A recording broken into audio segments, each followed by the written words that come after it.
Assalamualaikum warahmatullahi wabarakatuh. Selamat pagi semuanya. Hari ini saya akan membicarakan tentang gangguan bahasa pada anak. Saya akan menjelaskan secara rinci apa itu gangguan bahasa, apa saja jenis-jenis gangguan bahasa, apa saja penyebab terjadinya gangguan bahasa, apa saja intervensi pada gangguan bahasa. Berapa persen anak mengalami gangguan bahasa? Hadirin sekalian, diperkirakan sekitar 6% mengalami gangguan bicara. Tetapi ada juga melaporkan angkanya sampai 9% dalam berbagai kota atau kabupaten di Indonesia. Karena hari ini kita akan mendiskusikan kira-kira apa saja intervensi yang bisa diambil untuk menekan angka stunting di negeri ini. Materi dijelaskan, saya punya satu kata bijak nih. Seorang anak pasti menyusahkan orang tuanya. Namun, orang tua tidak pernah sekalipun merasa disusahkan oleh anak-anak mereka. Dan saya akan menjelaskan tentang kisah pribadi saya. Saya mau sedikit cerita pengalaman anak mengalami gangguan bahasa di tempat magang saya.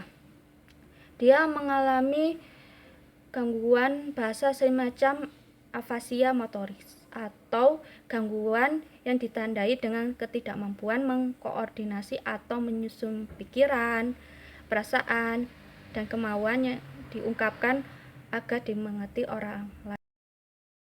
Sekarang saya akan menjelaskan tentang gangguan bahasa. Yang pertama, pengertian dari gangguan bahasa. Gangguan bahasa atau komunikasi adalah ketidakmampuan untuk memahami gerakan bahasa yang digunakan oleh orang lain, menunjukkan kesulitan dalam memahami kata atau kalimat sederhana, kehilangan informasi yang disampaikan orang lain yang menghasilkan sebuah masalah dengan mengikuti arahan sederhana. Selanjutnya, macam-macam jenis gangguan bahasa, antara lain disfasia.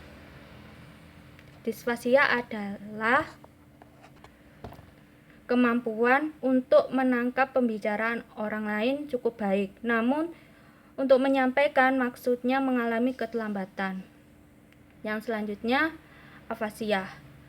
Afasia secara klinik dibagi 4, yaitu yang pertama, afasia sensoria.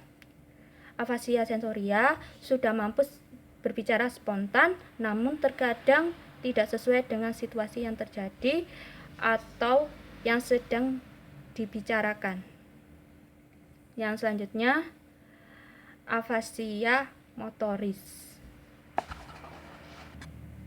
Afasia motoris adalah gangguan yang ditandai ketidakmampuan mengkoordinasi atau menyusun pikiran, perasaan, dan kemauan yang diungkapkan agar dimengerti oleh orang lain.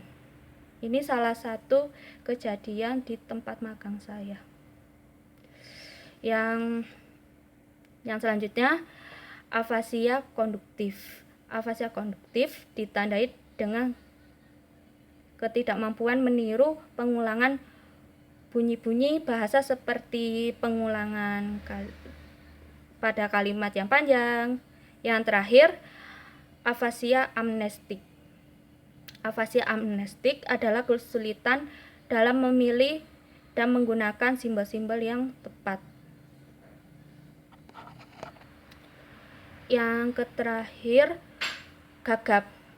Gagap kelancaran dalam kecepatan atau irama bicara.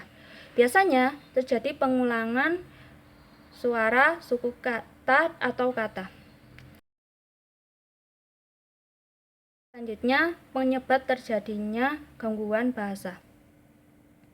Yang pertama, bisa jadi akibat adanya gangguan pendengaran.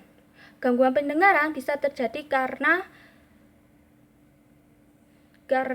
disebabkan oleh lahir prematur, hiperbilirubinemia, anemia, mendapatkan obat-obat yang menyebabkan gangguan pendengaran, memiliki riwayat turunan keluarga, ibu mengalami komplikasi saat kehamilan, infeksi pada telinga, dan lain-lainnya. Yang selanjutnya, afasia disebabkan karena adanya kerusakan pada pusat-pusat di korteks cerebri. Yang selanjutnya, secara biologis, gangguan bahasa dan bicara berkaitan dengan susunan saraf pusat atau struktur dan fungsi dari sistem yang terdapat di dalam mulut. Yang terakhir, faktor lingkungannya bisa terjadi akibatnya ada infeksi pada telinga yang terjadi secara berulang sehingga mengakibatkan tuli. Yang terakhir, intervensi pada gangguan bahasa. Apa itu intervensi? Intervensi adalah mencegah atau memberikan solusi pada masalah tersebut. Yang pertama, tingkatkan kosakata bahasa reseptif yang mendekati harapan usia. Nah, kita kan semakin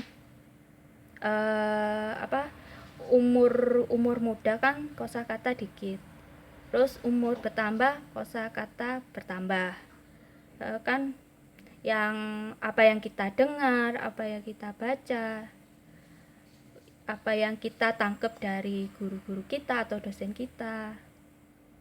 Terus yang kemudian dapatkan pemahaman tentang orang lain, bahasa orang lain, seperti menyajikan dalam kalimat yang sederhana dan lebih kompleks. Kenapa sederhana dan lebih kompleks? Soalnya kan semua orang kan belum tentu bahasa kita sendiri. Makanya kita tuh bahasanya yang sederhana, kompleks gitu, biar mudah dipahami oleh orang lain. Yang selanjutnya, tingkatkan pemahaman gerakan yang menyertai bahasa, seperti menjaga kontak mata dan memperhatikan isyarat non-formal. Seperti kita mau bicara orang lain dan biar mengerti apa yang dibicarakan oleh orang lain. Yang selanjutnya, tunjukkan kemajuan yang baik dengan perolehan keterampilan mendengarkan, termasuk mengikuti arah lisan sederhana. Nah, keterampilan mendengarkan itu penting. Sebelum kita membacakan, kita kalau membacakan belum tentu kita ngerti semua kan kata-katanya. Kita harus mendengarkan dari ilmu dari orang lain gitu. Apa dari lingkungan sekitar gitu. Yang terakhir, orang tua belajar tentang kesulitan menerima dan mendengar anak mereka, menyesuaikan dengan harapan yang realistik dan mencari sumber daya dan dukungan untuk membantu anak mereka. Nah, ini kan memang kan orang tua itu pasti membantu ya. Masalah anak itu apa aja. Ada satu lagi kata-kata bijak nih sebelum mengakhiri webinar ini.